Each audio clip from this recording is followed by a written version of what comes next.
I'd like to acknowledge the traditional custodians of the land upon which we're meeting today and pay my respects to their elders past, present and emerging. So there's been a significant talk about violence in the media lately, and the killing of Eurycity Dixon in June of last year and the young international student last week in Melbourne has sparked a huge amount of conversation, and some of it would actually not have been easy to read if you are a man. I know from the responses in comment sections and talkback radio that some men are feeling under attack, and that there actually are some women that are also struggling with it. They think that they are being blamed for the actions of a few violent men and don't understand how anyone could link a few jokes to domestic violence and murder. I can actually understand that. As a mother of 2 sons, I couldn't understand why commentators seem to be saying that all men are evil. It took me a while to realise that no one was saying that. What they are saying is that most violence is committed by men. It's not at all the same thing as saying that most men are violent. But it is easy to get those two things confused if we don't listen properly. We all understand drunk drivers are dangerous, but no one thinks everyone that drives a car is drunk. We also know drunk drivers are dangerous because of decades of research and evidence. There's no difference in the way we talk about violent men. It's not men who are dangerous to women, it's men who don't respect women who are dangerous. And all the more so when the lack of respect is reinforced in their daily lives. As we've already heard today, one of the most powerful influences on men's attitudes and behaviour is the behaviour and attitudes of other men. Men play a critical role in challenging disrespect towards women. We need men to get clear messages from their mates, their male relatives and their colleagues. We need them to say that disrespectful attitudes to women are not acceptable. The fact that domestic violence is overwhelmingly perpetrated by men and overwhelmingly experienced by women and children is a deeply uncomfortable truth in our society.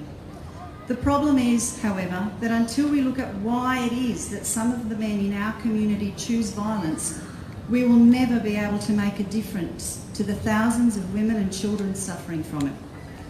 International research has shown that the main things linking violence against women across all countries, across all cultures, are disrespect for women and belief in traditional gender roles.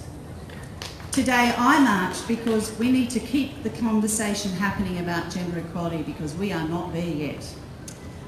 Men can look after themselves, their mates, their brothers and their sons. They can lead by example and speak up when men around them express attitudes that put women down. They can be the ones saying that rape jokes are just not funny. It's not an always easy thing to do, however. Challenging those traditions can be confronting, but it also has to happen if we're going to achieve that change. 1 woman a week is killed by a man who claims to love her. We hear this time and time again. But if we're going to change that, we need men to step up and be a part of that change. When you hear the term domestic and family violence or intimate partner violence, you probably imagine a woman with a black eye fleeing in the middle of the night to escape her abuser.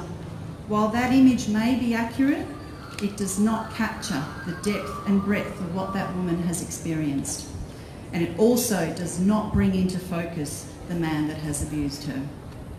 Women cannot and should not bear the responsibility alone for creating change when intimate partner violence or sexual assault are concerned.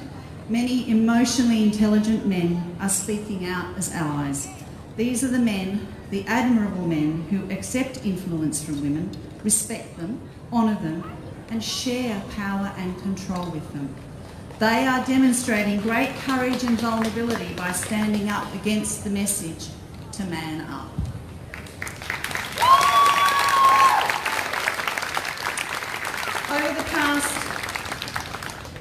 Over the past year, the Me Too movement has transformed culture, in many ways expanding beyond sexual assault and harassment to become a transcendent force for empowering women.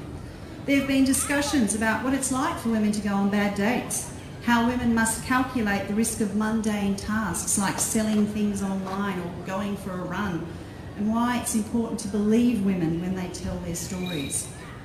But how does intimate partner and domestic violence fit into that conversation? DVCS supported over 4,500 people last year. 4,500 people. 86% of those people identified as women. Intimate partner violence against women is only one element of violence against women, and it actually happens here in the ACT. It happens behind closed doors and historically has been a taboo subject. But finally and slowly it's come out of the shadows. It's a community issue and it can only be addressed by a community response. DVCS encourages the community to continue to talk about it, educate yourselves, support those that are experiencing and those working in our sector. Continue to talk to your children, your family, your friends, your colleagues, your peers, your groups and clubs, and most importantly, talk to your local government and make sure the subject stays at the forefront of their agenda, because as I said, we aren't done yet. If you don't experience violence within your relationships, we can pretty much guarantee that you know someone that does. You might not know they do, but they do. That is why it's really important that we are all involved. Thank you.